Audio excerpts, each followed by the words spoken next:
Hello friends, welcome to Simba's family. ఈరోజు ఈ వీడియోలో అందరికీ ఎంతో ఇష్టమైన చికెన్ దమ్ బిర్యానీని చేస్తున్నాను. మనం రెస్టారెంట్స్కి వెళ్ళినప్పుడు బిర్యానీ తింటున్నప్పుడు ఒక మంచి ఫ్లేవర్ అనేది వస్తుంది కదండి, స్మోకీతో కూడిన ఒక మంచి ఫ్లేవరు. అది ఎలా వస్తుందా అనేది మీకు ఈ వీడియోలో షేర్ చేస్తాను. వీడియో ఎక్కడ కూడా స్కిప్ చేయకుండా చూడండి. ఇంకా లేట్ చేయకుండా మన ప్రాసెస్లోకి వెళ్ళిపోదాము. ఇక్కడ 700 గ్రాముల చికెన్ని శుభ్రంగా కడిగి ఒక బౌల్లోకి తీసుకున్నాను. ఈ చికెన్ ముక్కలకు సరిపడా సాల్ట్ 1 స్పూన్ వేసుకున్నాను. అలాగే 1/2 స్పూను పసుపు, 1 స్పూన్ కారం, 1 స్పూను ధనియాల పౌడరు, 1/2 స్పూన్ జీలకర్ర పౌడరు, 3 టేబుల్ స్పూన్స్ అల్లం వెల్లుల్లి పేస్ట్ని వేసుకున్నాను. ఇలా ఈ మసాలాలు, అల్లం వెల్లుల్లి పేస్ట్ అంతా వేసుకున్న తర్వాత ఇవన్నీ కూడా ముక్కలకు పట్టే విధంగా బాగా మిక్స్ చేసుకోవాలి. ఈ మసాలాలన్నీ కూడా ప్రతి ఒక్క ముక్కకి పట్టుకోవాలి. తర్వాత ఇక్కడ 1 కప్పు పెరుగు వేసుకున్నాను. ఈ పెరుగు అనేది కూడా బాగా మిక్స్ చేసుకోవాలి. ఇలా అంతా వీడియోలో చూపిస్తున్న విధంగా మిక్స్ చేసుకోవాలి. తర్వాత బ్రౌన్ ఆనియన్స్ అంటారు కదా, అవి కూడా వేసుకోవాలి. దాని తర్వాత కొద్దిగా పుదీనా, కొద్దిగా కొత్తిమీర వేసుకొని ఇవన్నీ కూడా ముక్కలకి బాగా పట్టే విధంగా మనం కలుపుకోవాలండి. ఇలా అంతా బాగా మిక్స్ చేసుకోవాలి, కిందికి పైకి అంతా కలిపి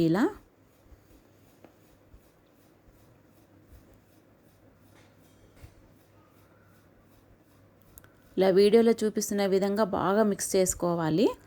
మనం వేసిన ప్రతి మసాలాలన్నీ కూడా ముక్కలకి బాగా పట్టుకోవాలి. ఇలా అంతా బాగా మిక్స్ చేసుకున్న తర్వాత ఇక్కడ 1 స్పూను గరం మసాలా వేసుకున్నాను. తర్వాత ఇక్కడ 2 గ్లాసెస్ రైస్ తీసుకున్నానండి, బాస్మతి రైస్ తీసుకున్నాను. దీన్ని వాష్ చేసుకొని ఒక అరగంట పాటు ఇలా నానబెట్టుకోవాలి వాటర్లో. ఇలా మ్యారినేట్ చేసి పెట్టుకున్న ఈ చికెన్లోకి 2 గరిటెల ఆయిల్ని వేసుకోవాలి. ఈ ఆయిల్ వచ్చేసి మనం బ్రౌన్ ఆనియన్స్ రెడీ చేసుకున్నాం కదండి, డీప్ ఫ్రై చేసుకున్నాం కదా, ఆ ఆయిల్నే యూస్ చేస్తే సరిపోతుంది. ఇలా అంతా బాగా ఆయిల్ని వేసి మిక్స్ చేసుకున్న తర్వాత కసూరి మేతి 1 స్పూన్ వేసుకున్నాను. అలాగే ఇక్కడ 1 నిమ్మకాయ జ్యూస్ అనేది కూడా పిండుకోవాలి. ఇలా నిమ్మకాయ అంతా రసం పిండుకున్న తర్వాత ఈ రసం అంతా కూడా ముక్కలకి బాగా పట్టే విధంగా అంతా కూడా మిక్స్ చేసుకోవాలి. ఇలా మనం వేసిన ప్రతి ఒక్క మసాలాలు, పుదీనా, కొత్తిమీర, ఈ లెమన్ జ్యూస్ అంతా కూడా వీటి ముక్కలకి బాగా పట్టుకొని మనం తినేటప్పుడు జ్యూసీగా టెండర్గా ఉంటుందండి. ఇక్కడ రైస్ ప్రిపరేషన్ కోసము హోల్ గరం మసాలా తీసుకున్నాను. అలాగే పచ్చిమిర్చి కూడా ఒక 4 తీసుకున్నాను. ఇప్పుడు రైస్ కుక్ చేసుకోవడానికి ఇక్కడ ఒక మందంపాటి గిన్నెలో వాటర్ తీసుకున్నాను. దాని తర్వాత ఇక్కడ రుచికి సరిపడే సాల్ట్ అంతా కూడా ఇక్కడే వేసుకోవాలి. బిర్యానీకి సరిపడే సాల్ట్ అంతా కూడా వేసుకోవాలి. తర్వాత హోల్ గరం మసాలా అంతా కూడా వేసుకోవాలి. దాని తర్వాత పుదీనా, కొత్తిమీర అంతా వేసుకొని ఒకసారి ఇలా బాగా మిక్స్ చేసుకోవాలి. సాల్ట్ అనేది మాత్రం బిర్యానీకి సరిపడా సాల్ట్ మొత్తం కూడా ఇప్పుడే వేసుకోవాలి అండి. దాని తర్వాత 1 స్పూను అల్లం వెల్లుల్లి పేస్ట్ కూడా వేసుకొని బాగా తెరల కాగనివ్వాలి. ఇలా నీళ్లు తెరల కాగుతున్నప్పుడు మన నానబెట్టుకున్న బాస్మతి రైస్ని అంతా తీసుకొని ఇలా వేసుకోవాలి అండి. ఇలా వేసుకొని 70 to 80% కుక్ చేసుకోవాలి. ఇప్పుడు మనం ఒక మందపాటి గిన్నె తీసుకొని అందులో 1 గరిట ఆయిల్, 1 స్పూను నెయ్యి వేసుకోవాలి. ఇవి 2 వేసుకున్న తర్వాత ఈ గిన్నెని స్టవ్ మీద పెట్టుకోవాలి. ఇలా స్టవ్ మీద పెట్టుకున్న తర్వాత మనం అరగంట సేపు మ్యారినేట్ చేసి పెట్టుకున్న ఈ చికెన్ అంతటిని కూడా ఇలా గిన్నెలోకి వేసుకోవాలి. ఇలా గిన్నెలోకి అంతా వేసుకున్న తర్వాత 5 to 10 మినిట్స్ లో ఫ్లేమ్లోనే కుక్ చేసుకోవాలి. ఇలా అంతా ఒకసారి కలవబెట్టుకొని కుక్ చేసుకోవాలండి 5 to 10 మినిట్స్ లో ఫ్లేమ్లోనే. ఇప్పుడు మనకు రైస్ కూడా బాయిల్ అవ్వడం స్టార్ట్ అయ్యిందండి. ఇలా బాయిల్ అవుతున్నప్పుడు ఇలా ఒక నిమ్మకాయని ఇలా పిండుకోవాలి.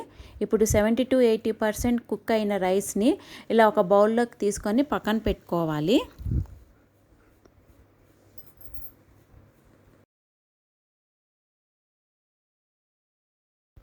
ఇక్కడ మనకు చికెన్ కూడా ఉడికిపోయిందండి.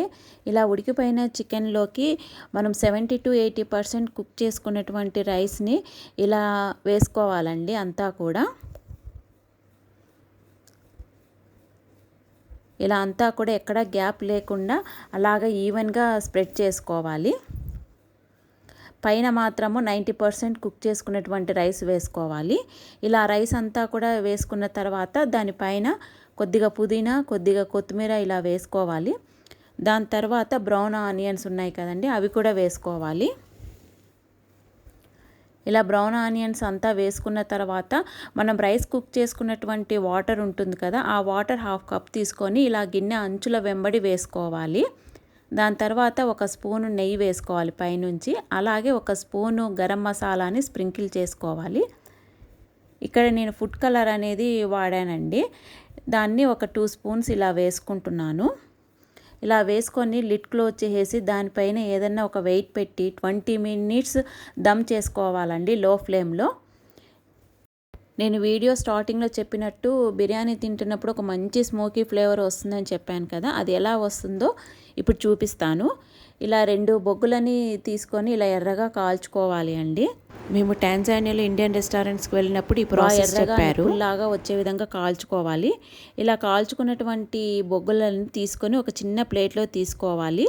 ఈ ప్లేట్లోకి తీసుకున్న తర్వాత దీన్ని మనం దమ్ చేసి పెట్టుకున్న బిర్యానీ ఉంది కదండి, ఆ బిర్యానీ మీద పెట్టి ఆ ప్లేట్ని ఇలా ఒక స్పూను నెయ్యి వేయాలి. ఇలా నెయ్యి వేయగానే ఇలా స్మోక్ అనేది వస్తుంది. ఈ స్మోకింగ్ అనేది బయట ఎక్కడా పోకుండా ఒక లిట్లో చేసి పెట్టుకోవాలి. ఇప్పుడు ఆ స్మోక్ అంతా కూడా మన బిర్యానీకి పట్టి మంచి ఫ్లేవర్ వస్తుంది. ఈ ప్రాసెస్ అంతా కూడా స్టవ్ ఆఫ్ చేసిన తర్వాతనే చేయాలి అండి. ఒక 2-3 మినిట్స్ స్టవ్ మాత్రం ఆన్లో పెట్టుకోకూడదు. ఇలా చేసిన తర్వాత ఒక 20 మినిట్స్ లిడ్ క్లోజ్ చేసి వదిలేయండి. చూస్తున్నారు కదండి, ఒక 20 మినిట్స్ తర్వాత ఎంతో గుమగుమలాడే చికెన్ దమ్ బిర్యానీ రెడీ అయిపోయింది. ఇలా రెడీ అయిన చికెన్ దమ్ బిర్యానీ ఇలా ఒక ప్లేట్లోకి సర్వ్ చేసుకోవాలి. దీన్ని ఇలాగైనా తినొచ్చు, లేదంటే రైతాతో అయినా తినొచ్చు. చూస్తున్నారు కదా రైస్ కూడా ఎంత బాగా పొడి పొడిగా వచ్చిందో. ఫ్రెండ్స్, ఈ వీడియో కనుక మీకు నచ్చినట్లయితే please do like, share, comment and subscribe Simba's family and don't forget to press the bell icon for more recipes. Thank you for watching. Take care. Bye bye.